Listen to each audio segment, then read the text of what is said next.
Greetings everybody and welcome back to the Austin from Boston vlog channel. Graham is behind the camera. He's not experienced the CGT, but also he's not experienced the truly sensational Porsche Boxster 2007 base. We have both cars. We figured we'd take the Carrera GT, take him for a ride, have him experience that, and then take the Boxster, which recently just got completed.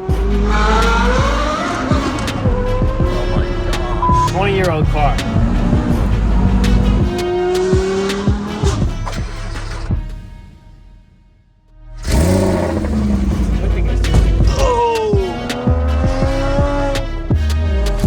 With this, we're going to compare both cars. That car is at about a 1/100th of the value, so like level 100 car, that's like level 1 car in terms of dollars. But the cars actually are quite similar in the way they behave. Certain things about the way you interact with the controls, the manual shifter, that sort of stuff is different, but it feels very similar because the cars are from very similar eras.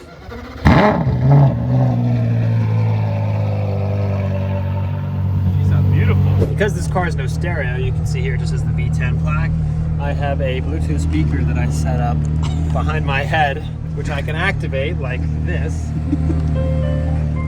Very nice. Hey! It's surround sound. Well, it's just Austin sound. This car is very, very sensitive to temperature. You usually have to skip gears when driving at low speed when the car is cold, because it really does not like being chilled. I double clutch pretty much every gear. See, look. It's tricky even to get it in the third. Up here is my whole body lift. This car has the KWs. It has the full body lift, which is pretty cool. So the car goes from like 4 inches of ground clearance, maybe a little bit less, to like 7, which is nice. So I can clear anything. I can get up the steepest driveways, but I won't pull into the garage at our house here because the driveway is completely egregious. The clutch is impossible to deal with, and there's an Aventador SV, a McLaren 620R, and a GT3 RS, which don't have a combined value of this car, but I'm stuck outside. Unfortunately, such is life. This car, you really have to be paying attention when you're driving. It's a very rewarding experience, but you really have to be paying attention because the revs drop so quickly that the car bites if your shifts are not good. That's why you might hear, like, if I go here to go to third gear,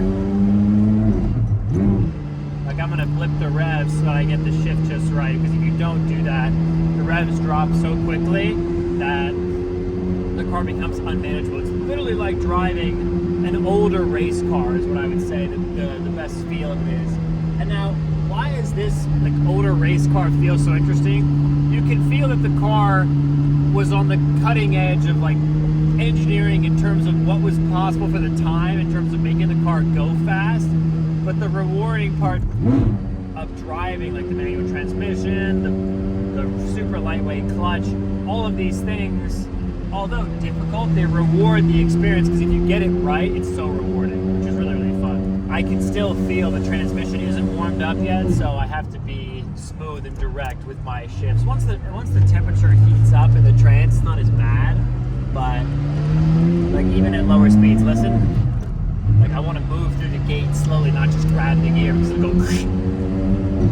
Same thing with going from second to third, just double clutching in every upshift and downshift if needed, so you get a nice and smooth.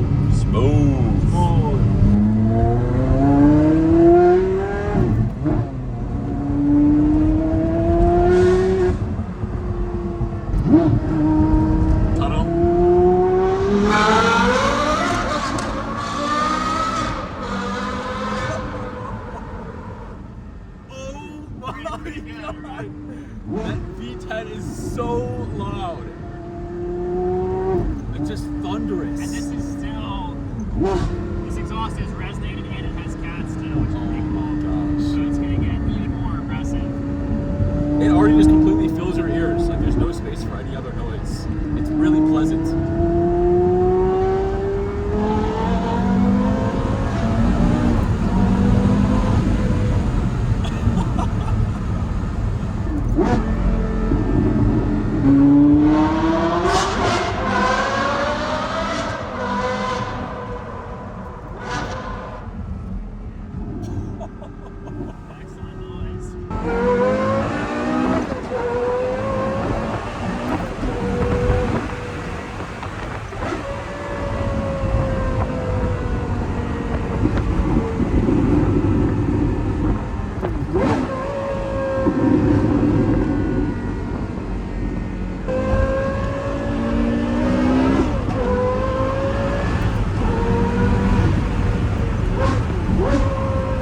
Oh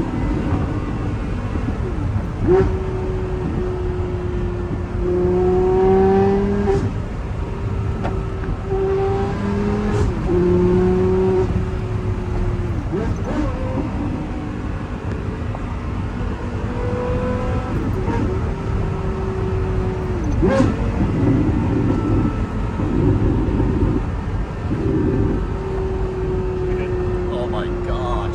20-year-old car. But the cool thing is about this, count how many buttons there are. TC off, a wing, key thing, 2 windows, 3 knobs. You have 5 buttons and 3 rotary dials. That's it. It's not too much. It's not overdone. You know, there's nothing really that you don't need. There's nothing that you wish for. Like, this is why this vehicle is like really a pinnacle car and like a staple point. People say the best driver's car, the best car out there, is because everything is just kind of balanced out. Dude, this interior is so impressive. Exactly right. It It's really is. crazy. It's just as shocking and like eye crazy as a red, but it's not red. It's like, Yeah, it's like a brown. yeah, it's beautiful. And also too, this car had the Pepita, like you can see it in the door cards there. It had these as seat inserts, but I like the all leather look. I think it's a little bit more classy. Yeah. But especially because the car is black and I wrapped these trims, they were carbon. I wrapped them in silver. I think it gives a nice contrast. Yeah. It gets so much positive attention. There's been no one who like says, oh, like fuck you, like shitbox, like whatever. Usually you get that in a Lamborghini or something that's very ostentatious. It's such an elegant piece of design. Like, there's nothing about it that's overdone or underdone. It's just like the 5-spoke wheels work. The color works. The wing works. The no roof works. And because Porsche doesn't have any of the like staple design cues like the Rolls-Royce grille, the BMW kidneys, because they don't have any of that, this car had to be recognizably a Porsche, but something unique all on its own. And from a looks perspective, maybe you guys will have seen if you follow my videos, there's a green Zagato Carrera GT, which I think is maybe slightly better looking than this car, but it's very, very difficult to improve upon perfection of how this car looks. Like with the silver accents, the silver wheels, and like the space thruster looking exhaust, like this stuff is so cool as well. Oh my gosh, the carbon is beautiful. They really ditched a lot of weight, it seems. Well, the car is still relatively heavy, actually. Yeah, the cradle is carbon. This is a carbon car from 20 years ago. Obviously, like the cars like the F40 and stuff, they were carbon, but this car looks bang up to date. Push rods. Obviously, these originally were Sachs suspension, Sachs dampers, and they had some faults. Now with the KW system and the lift, the car dynamically is very, very impressive. The funny thing about this is these cars all went through a recall that was about 2 years long, like 18 months or so to get the parts, and it was over $100,000 in warranty work. Porsche paid for it, fortunately, but and this car has it to like redo a bunch of suspension geometry things and set it up. When have you ever heard of doing a recall to a car that's 20 years old? Doesn't really happen. Never. It doesn't happen. So now the cars are back out on the road, they're getting enjoyed. A lot of people like myself who love to drive, like this is the pinnacle car, and I really see the values just continuing to go up. Yeah. Wow. It's a very, very unique experience. It's such a pretty car. Yeah. I enjoy both the cars equally. This car is very, very unique, very special, very fast. But that Boxster is just so cool because you can just bang around, and it's. I have the Bill Stein PSS 10s on it. Okay. And I didn't lower it when I did the suspension. So you hit bumps, you just oh! It's like driving a rally car. It's wonderful around here because That's cool. having a low car in LA definitely sucks. But we'll jump back in here in a little bit and go on back and grab the Boxster so you guys can experience that next.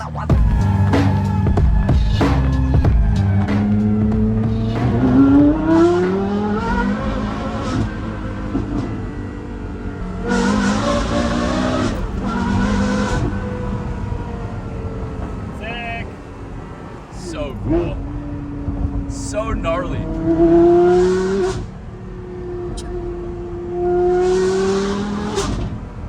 When the throttle snaps, close like Yes. yeah.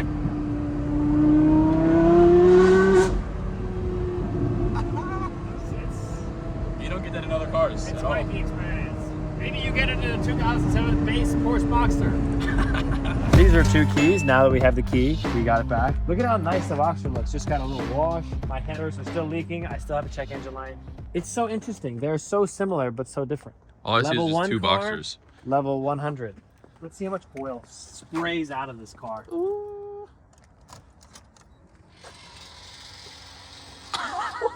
That's the exhaust closing. Oh my God, the clutch is so light.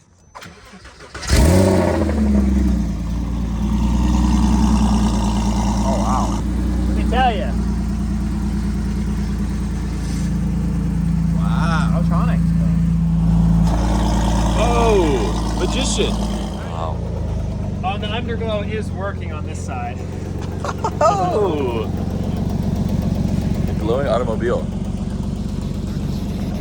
So bad. This thing hasn't been driven in a bit, no? Yeah, it hasn't. Just to warm it up.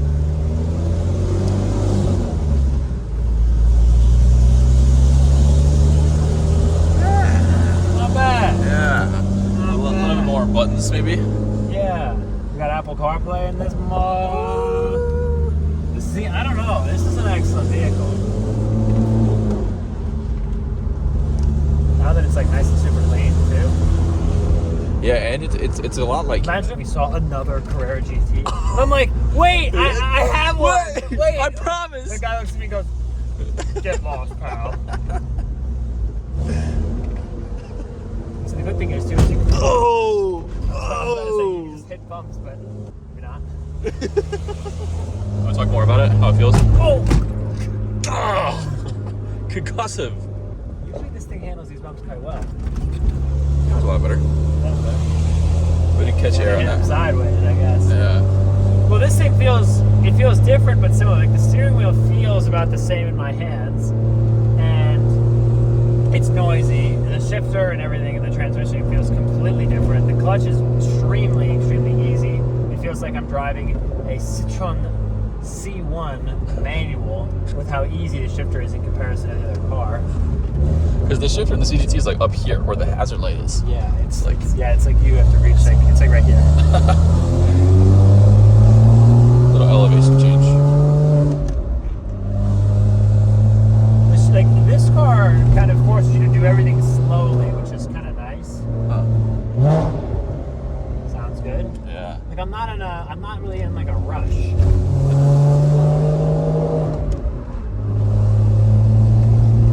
Yeah, it's way more chill. Like I feel like you're also more chill in the car. Like it's not like. Yeah, I'm much more relaxed. Yeah. It's just like I'm not so worried about what might happen.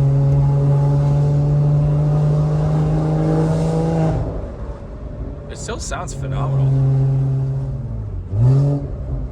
So this is our first little piece of noise here. Let's see how this excellent vehicle performs.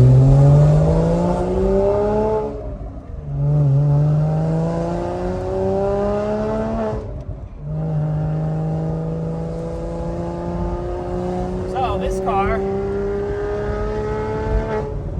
it's just as loud, but it is much slower.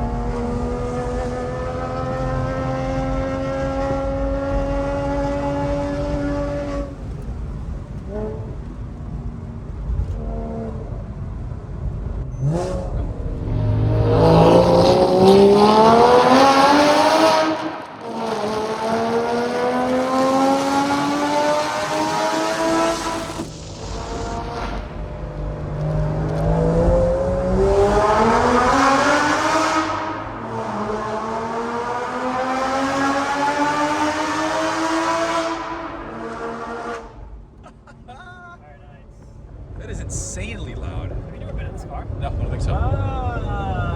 Like that was screeching loud. Yeah, I like this.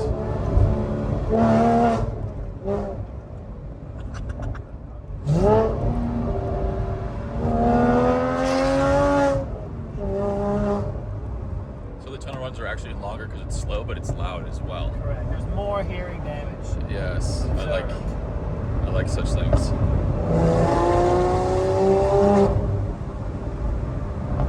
With this car, it's much more difficult to break the speed limit. Smart man's car.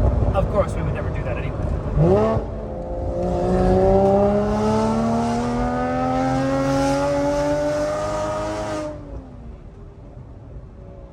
Beautiful. What do you think of my car? It's fucking loud. Honest reaction. Yes. You closed your eyes in that tunnel, it didn't sound like a Boxster. No, For sure. it's loud, It's very slow. but it's loud. Yeah. So it sounds fast. Yeah. $12,000 US. What'd you pay for your 997 or 6? I didn't pay for it. Okay, my but dad's. what did somebody pay for it? He bought it 2000 new, so I don't know. $100,000 compared to $12,000. I think this is a better spend of money. Our verdict: Carrera GT, very excellent. Porsche Boxster, base 2.7, possibly even better. Bang for buck? Bang for buck. If you wanted some of that Carrera GT experience, it's here in this Boxster for 1/100th of the money. You can buy 100 of these. Like, what the fuck would you do with 100 of these Boxsters? Man, I didn't want the Carrera GT, so I bought 100 987.1 base 2.7 manual Boxsters. Tune in next time where we're gonna do other stuff maybe that you'll enjoy. See you then.